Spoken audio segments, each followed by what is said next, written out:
Bună, bine ai venit și mă bucur să te am aici alături de mine. Pentru astăzi m-am gândit să încep ușor diferit cu citirile și îmi era dor să fac o citire colectivă pentru voi în care să abordăm subiectul ce nu știi despre persoana ta iubită, ok? Și vom începe astfel, vom extrage și mesaje din partea acestei persoane. Vreau totuși, înainte de a întreba ce nu știi tu despre această persoană, vreau să văd în ce stadiu este conexiunea voastră în acest moment, ok? În ce stadiu este conexiunea voastră între tine și persoana iubită în acest moment. Eu am făcut deja o citire pentru membrii canalului pe acest topic și să știi că a ieșit o cu totul altă carte. Acolo se vorbea foarte mult, bine, dau din casă acum, dar acolo se vorbea și despre o pauză în această dinamică între tine și persoana iubită și văd de data asta la tine, la voi, cei care urmăriți acest mesaj de astăzi, văd împăratul. Împăratul vine cu control, vine cu autoritate, uneori poate să fie ușor copleșitor, poate chiar mai mult. Văd și această carte Justiția, care vorbește despre neutralitate, principiul acesta al corectitudinii. Și Marea Preoteasă, cred că ești tu aici. Cred că ești tu cea care încearcă să țină piept acestui împărat. Cumva, acest împărat vine cu... te copleșește cu autoritatea sa, cu controlul pe care încearcă să îl mențină. Reprezintă energia masculină. Poate este o persoană mai în vârstă, pentru că acest împărat, mă uit la el și da, are și sceptru, da, are și fire de păr alb în cap. Este o persoană care a învățat de-a lungul timpului, acest împărat a învățat de-a lungul timpului să se protejeze foarte mult. Pentru că are și armură, vedem la acest împărat această armură. Cu toate astea, este și o ființă pasională, pentru că văd acest o fi o haină, este o haină de fapt, dar nu știu cum să o numesc, cape, ceva de genul ăsta, cum se denumește în engleză. E și pasional, are și pasiune și suflet. Îmi venea să spun și suflet în vene. Bine, nu este tocmai exprimarea potrivită, dar hai să vedem care este stadiul acestei conexiuni. De ce împăratul în stadiul acestei conexiuni? Împăratul e o autoritate și lucrul acesta aduce greutăți, aduce poveri, aduce... poate chiar dezamăgire și conflict. Văd aici faptul că există iubire, văd acest 10 de cupe, însă împreună cu acest 10 de bâte mă duce și cu gândul la faptul că voi sunteți la un final de capitol și cu pasul înspre un nou capitol, pe cale să pășiți într-un nou capitol. Cam asta văd în stadiul conexiunii. Hai să vedem ce nu știi tu despre această persoană. Nu îndrăgostiții. De ce am spus îndrăgostiții? Văd judecata și patul de spade. Patul de spade, cum spuneam, a ieșit ieri în citirea pentru membri. Și luna. În ce nu știi tu despre această persoană? Să știi că dacă nu este o persoană spirituală, e posibil pentru această persoană să aibă parte de o anumită trezire în planul acesta spiritual. Văd judecata. Judecata poate să vorbească și despre trezire și văd și 4 de spade care anunță faptul că această persoană se recuperează. Se gândește foarte mult la tine și asta în secret. Poate se gândește la un anume final sau o anumită trădare, pentru că văd un alt 10 aici, 10 de spade. În ceea ce tu nu știi despre această persoană. Și judecata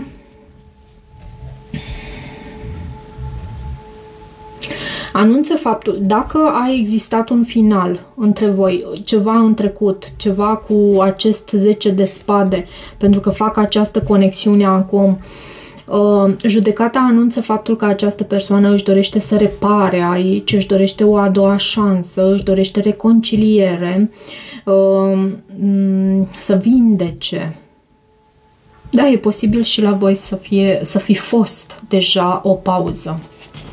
Și în această perioadă, această persoană cred că a conștientizat foarte mult cât de importantă ești tu în viața acestui om. Cu această carte judecata văd acest lucru. O perioadă și de transformare și de ridicare a vibe-ului pentru această persoană. Ce nu știi tu despre această persoană? Ce este în secret și tu nu știi despre această persoană?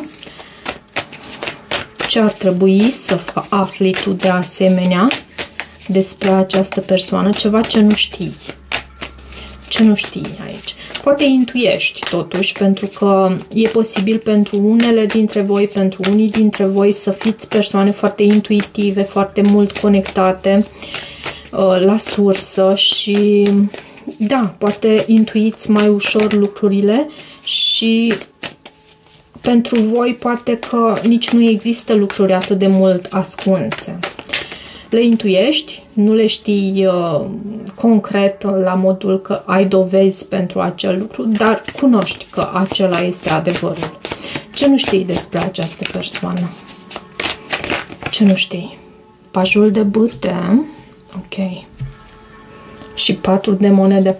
Această persoană se temperează. Nu văd temperanța, dar avem 4 de monede la baza pachetului și 5 de monede.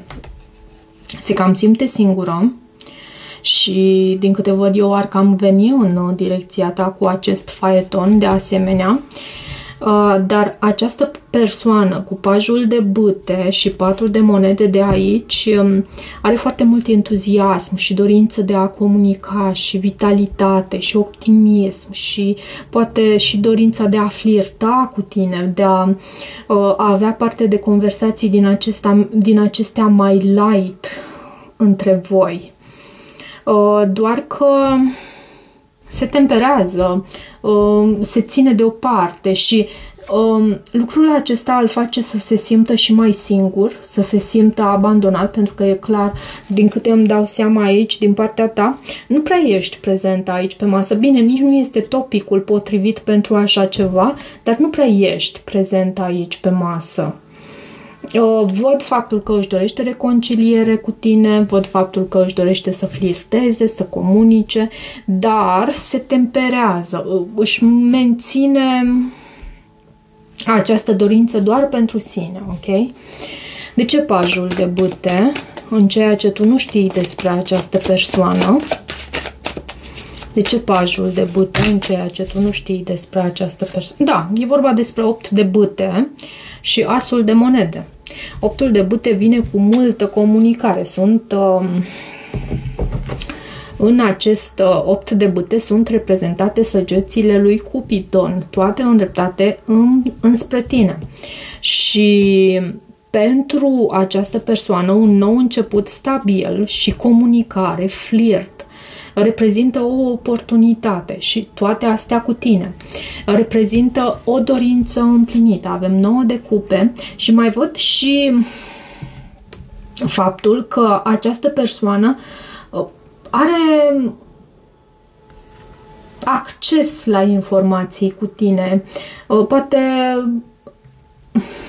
nu știu, profilurile acestea de social media, Facebook, Insta sau TikTok sau ce mai știu eu ce sunt altele, pentru că nu cunosc altele, dar cred că sunt.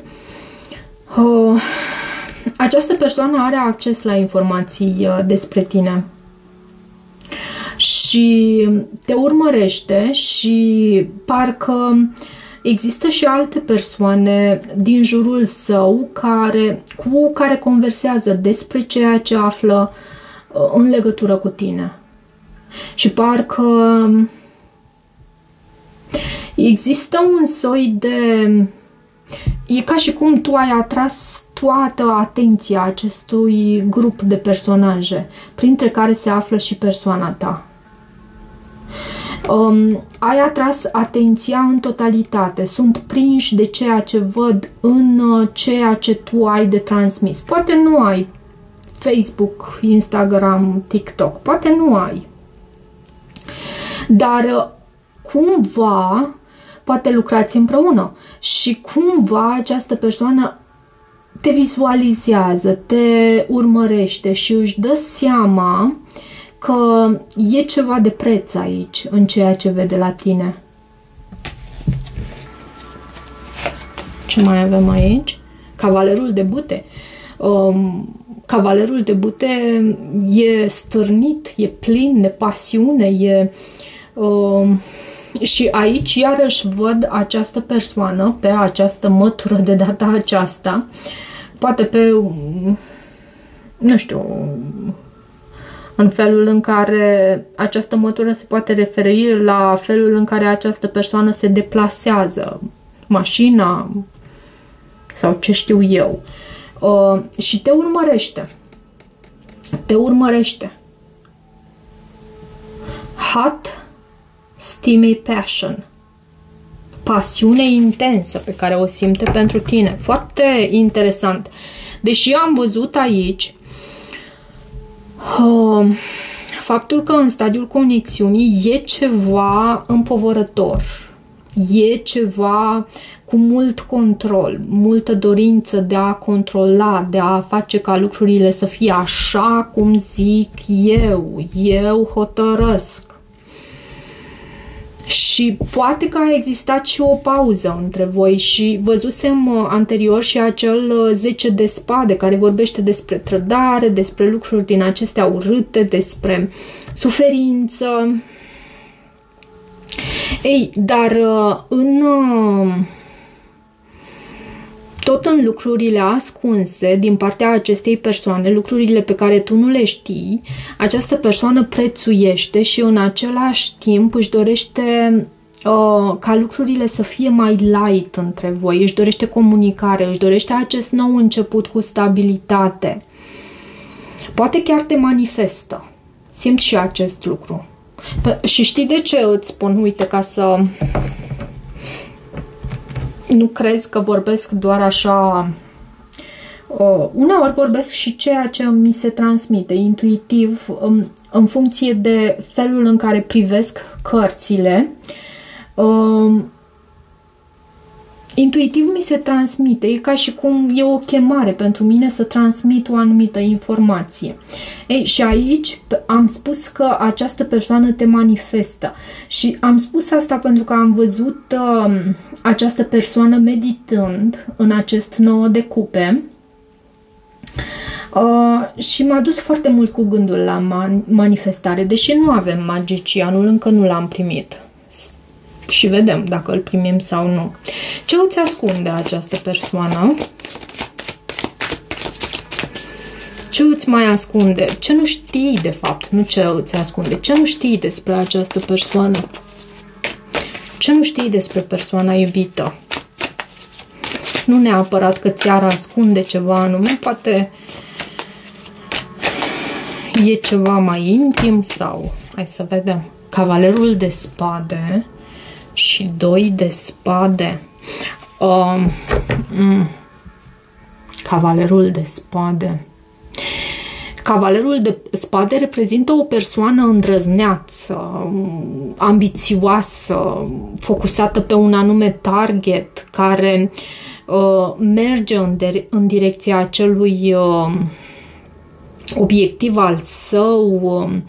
Este și o carte care anunță acțiune. E posibil ca în următoarea perioadă să vină și comunicare din partea acestei persoane, pentru că am văzut și acest 8 de bâte, dar aici l-am simțit mai mult la nivel de dorințe ale acestei persoane. Cavalerul de spade îmi anunță faptul că această persoană se pune pe acțiune, acționează. Totuși, acest 2 de spade și cartea moartea, 6 de monede și 10 de spade. E posibil ca cineva să blocheze ceva anume. De ce cavalerul de spade în ceea ce tu nu știi despre această persoană? Eremitul. Această persoană, uite, te-ai arătat în sfârșit în citire. Am simțit oarecum că ești tu și anterior, la baza pachetului, am avut acel 2 de spade. Și am simțit că ai fi tu cea care blochează ceva anume aici. De data asta e clar că tu ești această regină de bâte. Poate ai și foc pe harta natală, foc însemnând leu, berbec, săgetător, o persoană magnetică, o persoană atractivă, carismatică. E o persoană îngrijită, această regină de bâte, și ușor așa mai witchy, are un aer mai vrăjitoresc.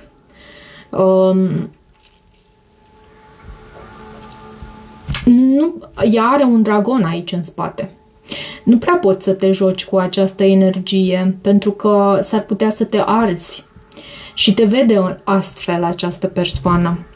Și în același timp, cu acest eremit, această persoană își dă seama că, da, înconștient, din subconștient și înconștient, această persoană își dorește să acționeze, să vină cu comunicare,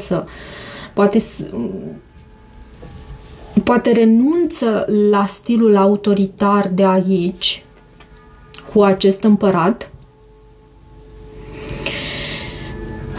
dar caută informații, caută soluții.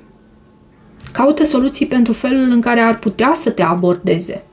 E ceva aici pentru acest om ce e ca și cum și-a întâlnit, da, perechea, și în același timp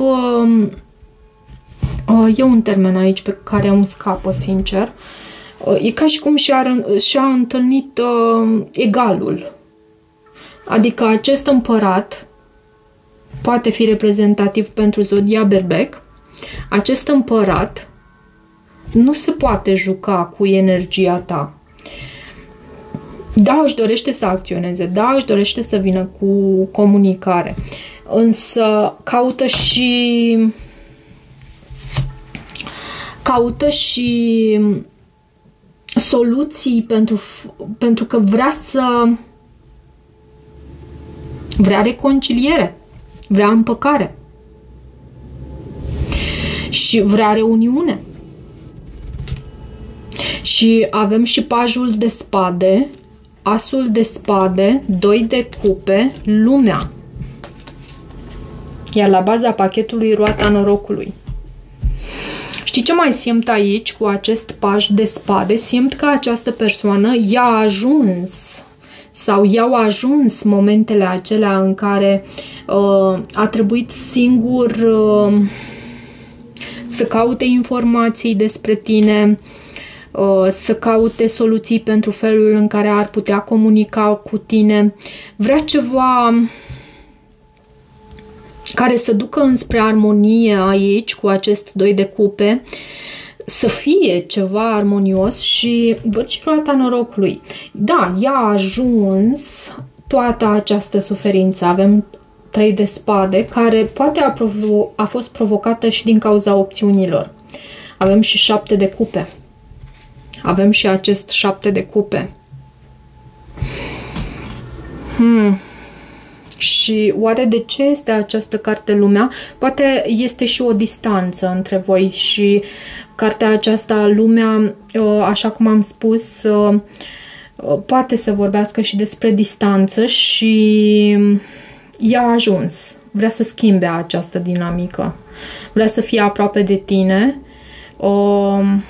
vrea să se reunească cu tine, să vă întâlniți, să aveți parte de ieșiri în oraș împreună, accentul e pe împreună, să existe comunicare, să existe comunicare autentică și conexiune și conectare, să aveți posibilitatea să vă priviți în ochi.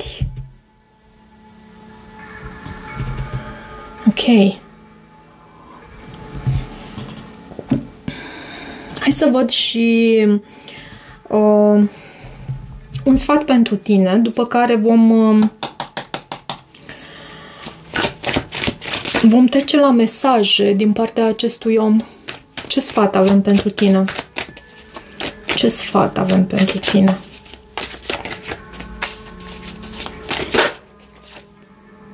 Șase de spade. Eu cred că este o distanță între tine și această persoană. Și lucrul acesta ne mulțumește. De ce 6 de spade în sfatul pentru tine? Sfatul pentru tine este și acela de a încerca să lași ceea ce nu merge, ceea ce nu funcționează în urmă, să lași acele ape tulburi în spatele tău și un nou început. Avem cartea berbecului, nebunul.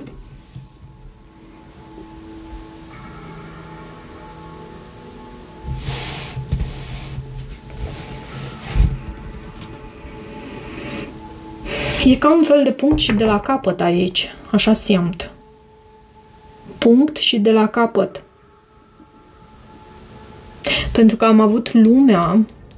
Aici avem judecata care vorbește despre reconciliere. În momentul de față, și aici aș mai vrea să extrag o carte. De ce în stadiul conexiunii avem împăratul și 10 de bâte? Scuze că mă întorc așa și merg peste tot în citire, dar vreau mai multe informații aici. Avem pajul de monede, diavolul și 8 de monede. Poate este chiar o legătură formată la muncă. Pentru unii dintre voi poate fi un superior, o persoană autoritară, așa cum am spus, și există un soi de toxicitate. Poate există și o persoană cu marcaje puternice pe Capricorn. Și din nou te văd pe tine aici cu această regină de bâte. Această persoană încearcă să te atragă în mrejele sale. Cu acest diavol asta simt aici.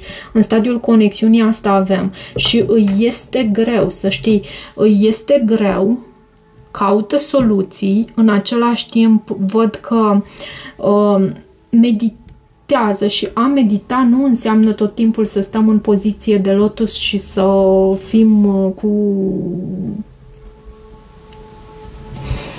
meditația ghidată sau tăcută. Nu, nu înseamnă doar asta. A medita înseamnă a reflecta până la urmă.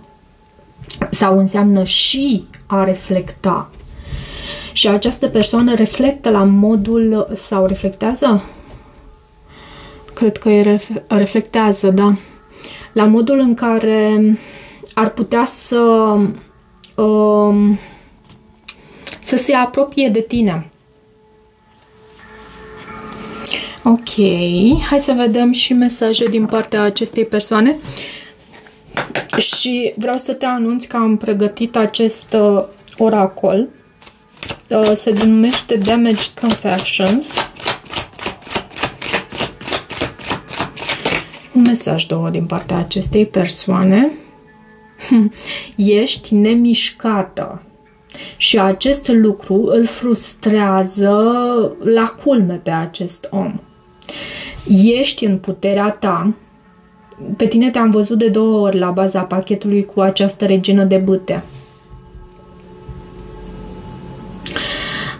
Stai în picioare pentru drepturile tale și pentru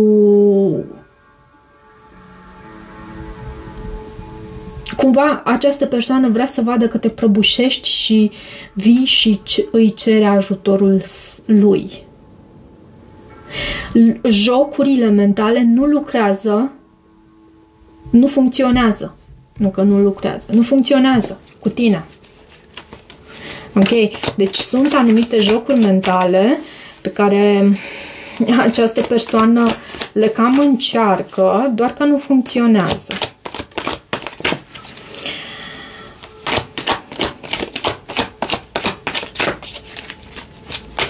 Un alt mesaj.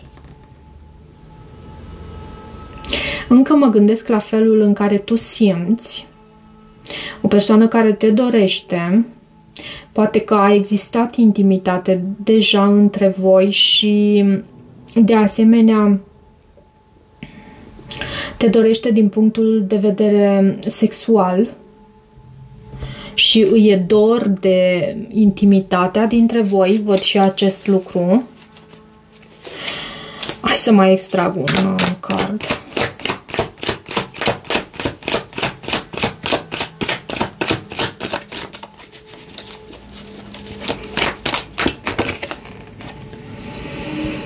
Visează cu ochii deschiși la tine. I've been daydreaming about you. Și la baza pachetului avem: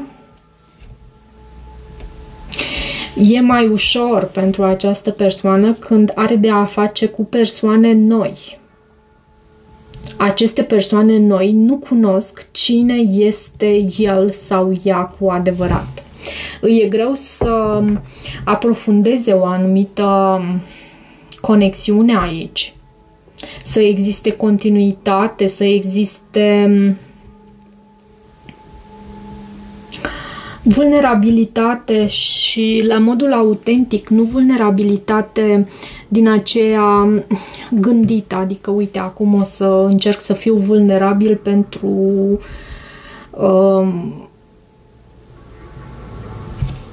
binele acestei conexiuni. Nu e vorba despre acel fel de vulnerabilitate, acel soi de vulnerabilitate, ci vulnerabilitate atunci când chiar poți să fii vulnerabil și îți dai seama că se merită să fii tu și să îți dai voie să fii tu, să fie el sau ea, această persoană, în forma sa cea mai autentică și să nu trebuiască să se ferească într-un anume fel.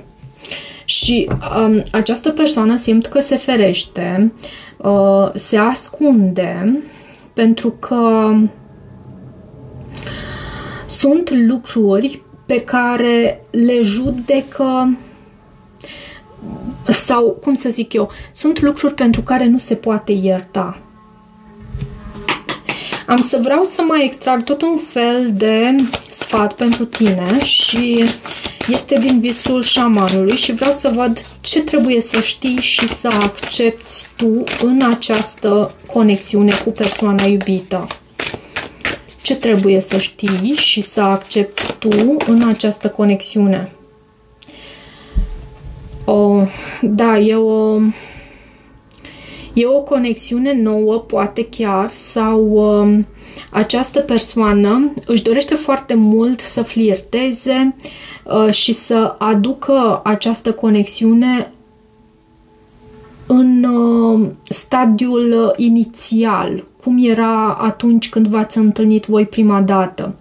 Entuziasmul începutului îl avem aici.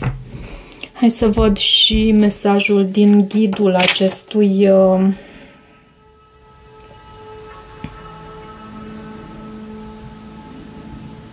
nu este prima respirație?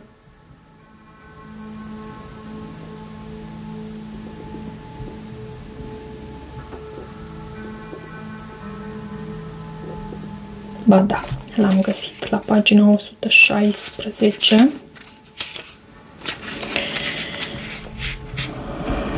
Început și curiozitate noi, încredere naturală, entuziasmul începutului.